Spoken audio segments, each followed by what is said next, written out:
Welcome to current affairs light YouTube channel. ఇవాళ మన క్లాస్లో రీసెంట్గా జరిగినటువంటి కరెంట్ అఫైర్స్లో ఇంపార్టెంట్ కాన్సెప్ట్ నేర్చుకుందామండి. మీకు కనుక మా ఛానల్లో ఉన్నటువంటి వీడియోస్ అండ్ ఎక్స్ప్లెనేషన్ నచ్చినట్లయితే మా ఛానల్ లైక్ చేయండి, షేర్ చేయండి అండ్ సబ్స్క్రైబ్ చేయండి. Welcome to current affairs light YouTube channel. ఇవాళ మన కాన్సెప్ట్స్ వచ్చేసి ఫస్ట్ వన్, సైమన్ హ్యారిస్ గురించి ఒక న్యూస్ అనమాట. సైమన్ హ్యారిస్ గారు వచ్చేసి రీసెంట్గా ఐర్లాండ్ దేశం యొక్క ప్రధానిగా ఎంపికయ్యారు. బట్ ఇక్కడ ఇంపార్టెంట్ ఏంటంటే ఐర్లాండ్ దేశంకి ఎన్నికైనటువంటి వ్యక్తుల్లో యంగెస్ట్ పిఎం అనమాట. అంటే అతి పిన్న వయస్కుడైనటువంటి ప్రధానమంత్రిగా హ్యారిస్ సైమన్ గారు ఆ యొక్క దేశ చరిత్రను నిలిచిపోయారు అనమాట. రికార్డ్ అనేది సెట్ చేయడం జరిగింది. సో ఆయన యొక్క వయసు ఎంత అంటే 37 సంవత్సరాలు మాత్రమే. ఆయన కన్నా ముందు లియో వరాద్కర్ అనేటువంటి వ్యక్తి 38 సంవత్సరాల వయసులో ఆ యొక్క స్థానాన్ని ఇంతకుముందు ఉన్నారు. బట్ ఆయన తర్వాత అంటే ఆ దేశ చరిత్రలో ఆ యొక్క లియో వారాద్కర్ తర్వాత 37 సంవత్సరాల వయసులోనే యంగెస్ట్ పిఎంగా గెలిచినటువంటి వ్యక్తి ఎవరంటే ఐర్లాండ్ దేశానికి సైమన్ హ్యారిస్ గారు అనమాట. సో సైమన్ హ్యారిస్ గారు అయితే ఏప్రిల్ 9 నుంచి జరిగినటువంటి పార్లమెంట్ సెషన్ ద్వారా తన యొక్క పదవిని అలంకరించబోతున్నారు ప్రైమ్ మినిస్టర్గా. అండ్ ఐర్లాండ్ దేశం యొక్క క్యాపిటల్ వచ్చేసి డబ్లిన్ అండ్ కరెన్సీ వచ్చేసి euro. Next one, Arnab Banerjee. So Arnab Banerjee అనేటువంటి వ్యక్తి ఏటీఎంఏకి చైర్మన్గా ఎన్నుకోవడం జరిగింది. ఏటీఎంఏ అంటే ఏంటి? సో ఏటీఎంఏ వచ్చేసి ఆటోమోటివ్ టైర్ మ్యానుఫ్యాక్చరర్స్ అసోసియేషన్ ఏదైతే ఉందో దాన్ని ఏటీఎంఏ అంటాం. సో ఇది మొత్తం మన దేశంలో ఉన్నటువంటి ఆటోమొబైల్ టైర్ మ్యానుఫ్యాక్చరింగ్ రంగంలో ఉన్నటువంటి అన్ని కంపెనీలు కలిసి ఒక గ్రూప్ అనమాట, ఒక అసోసియేషన్గా అవన్నీ వర్క్ చేస్తుంటాయి. ఈయనైతే సీట్ కంపెనీ ఏదైతే ఉందో సిఏటి సీట్ లిమిటెడ్ అంటాం, ఆ సీట్ కంపెనీ ఏదైతే ఉందో దానికి ఎండి అండ్ సిఇఓగా ఉన్నారు. ఆ అర్నబ్ చక్రవర్తి గారు ఇప్పుడు టైర్ల ఇండస్ట్రీకి సంబంధించినటువంటి అసోసియేషన్ ఏటీఎంఏ ఏదైతే ఉందో ఆ అసోసియేషన్కి కొత్తగా నూతన చైర్మన్గా ఎన్నికవడం జరిగింది. సో ఇక్కడ ఆటోమోటివ్ టైర్ మ్యానుఫ్యాక్చరింగ్ అసోసియేషన్ ఏదైతే ఉందో అది మన దేశంలో ఉన్నటువంటి మొత్తం ఇండస్ట్రీ మొత్తం అంటే ఆటోమోటివ్ టైర్ సెక్టార్ ఏదైతే ఉందో మన దేశంలో తయారయ్యేటువంటి టైర్ల రంగానికి చెందినటువంటి మొత్తం విభాగాన్ని రిప్రజెంటేషన్ చేసేటువంటి గ్రూప్ అనమాట. అంటే ఆ యొక్క టైర్ మ్యానుఫ్యాక్చరింగ్ గ్రూప్ ఏదైతే ఉందో దాని మొత్తాన్ని రిప్రజెంటేషన్ దేని ద్వారా చేస్తారంటే ఏటీఎంఏ ద్వారా చేస్తుంటారు.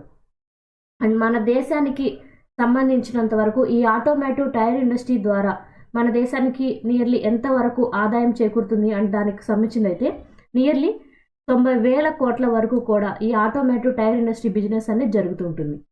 Next one, so Vinay Kumar గారికి గోల్డ్ అనేది గెలవడం జరిగింది. ఎటువంటి గేమ్స్లో ఆయన గెలుపొందారు అంటే సో పారా గేమ్స్ అనేవి జరుగుతున్నాయి. పారా పవర్ లిఫ్టింగ్ గేమ్స్ అనమాట. ఎక్కడ జరుగుతున్నాయంటే ఈజిప్ట్లో జరుగుతున్నటువంటి గేమ్స్ ఏవైతే ఉన్నాయో వరల్డ్ కప్ గేమ్స్ వాటికి సంబంధించినటువంటి పారా పవర్ లిఫ్టింగ్ గేమ్స్ అంటే ఇది వికలాంగులకి అంటే కొంతవరకు బాడీలో డిసెబిలిటీ ఉన్నటువంటి వ్యక్తులకి జరిగేటువంటి గేమ్స్ అనమాట. సో ఎక్కడ జరుగుతుంది అంటే ఈజిప్ట్లో జరుగుతుంది. అక్కడ వరల్డ్ కప్ పరంగా ఈ వినయ్ కుమార్ గారికి పారా పవర్ లిఫ్టింగ్లో గోల్డ్ అనేది మెడల్ అనేది సాధించడం జరిగింది.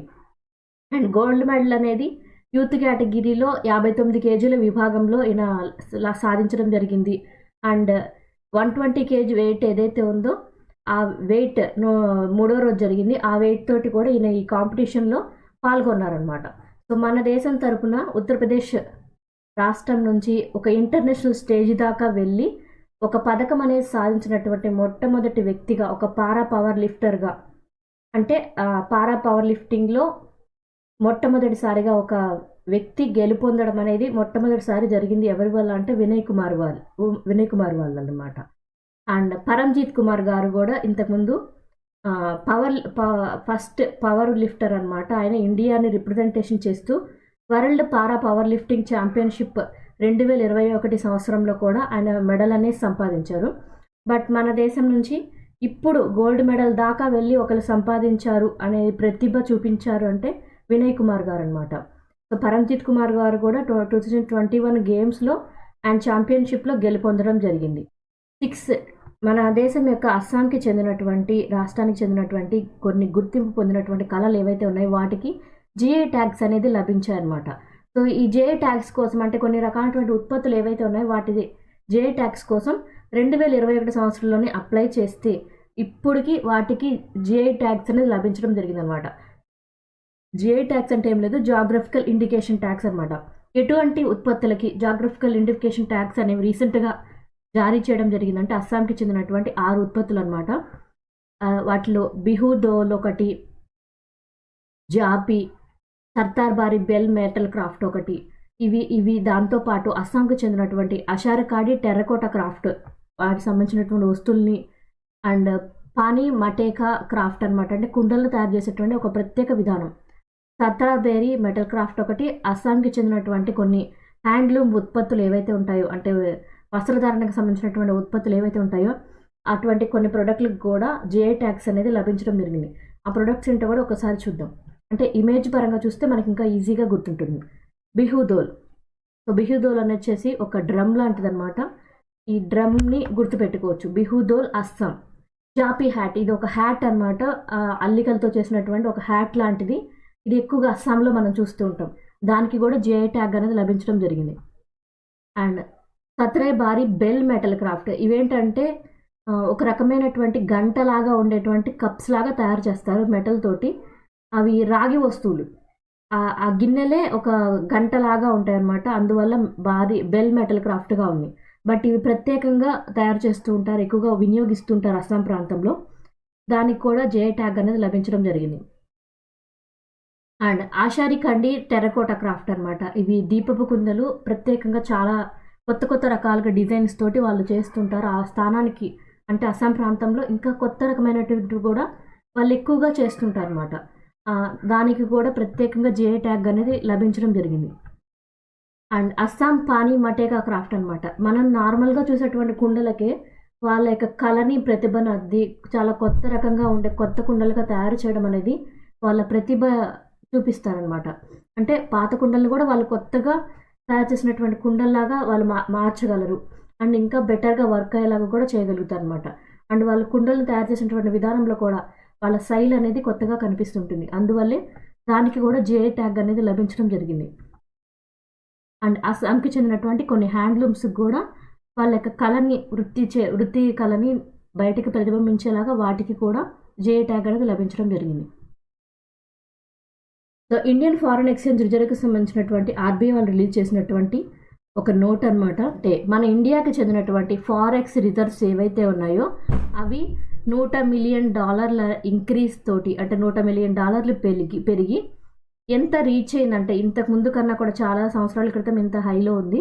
బట్ ఇప్పుడు రీసెంట్గా ఇంత హై లెవెల్ $642.631 బిలియన్గా చేరుకోవడం జరిగింది. ఏ టైంలో అంటే ఈ మధ్యకాలంలో మార్చి 22 టైం కల్లా కూడా ఇంత హైయెస్ట్ అమౌంట్ని చేర్చుకున్నట్లుగా ఆర్బీఐ వాళ్ళు తెలియజేశారు.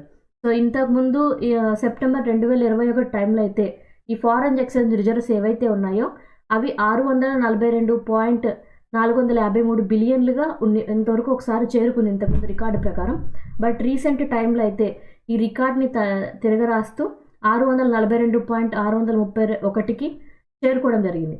ఎంత ఇంక్రీజ్ అయింది అంటే ఇంతకుముందు కన్నా ఎంత పెరిగిందంటే 140 మిలియన్ల వరకు ఈ మధ్య కాలంలో పెరిగి ఈ యొక్క రికార్డ్ అనేది సాధించడం జరిగింది. అండ్ గోల్డ్ రిజర్వ్స్ పరంగా కూడా ఎంత వరకు పెరిగాయంటే 347 మిలియన్ల నుంచి 51.487 బిలియన్ల వరకు కూడా గోల్డ్ రిజర్వ్స్ అనేవి ఇంక్రీజ్ అవ్వడం జరిగింది.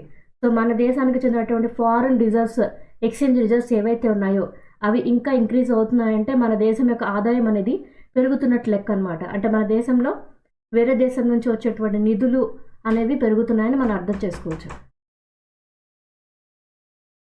Thank you for watching my video. మీకు కనుక నా వీడియో ఎక్స్ప్లెనేషన్ నచ్చినట్లయితే నా వీడియోస్ లైక్ చేయండి, షేర్ చేయండి అండ్ సబ్స్క్రైబ్ చేయండి. మీకు నా వీడియోస్ ఏ విధంగా అనిపిస్తున్నాయో నాకు కామెంట్ సెక్షన్లో తెలియజేయండి. Thank you for watching my video. Thank you.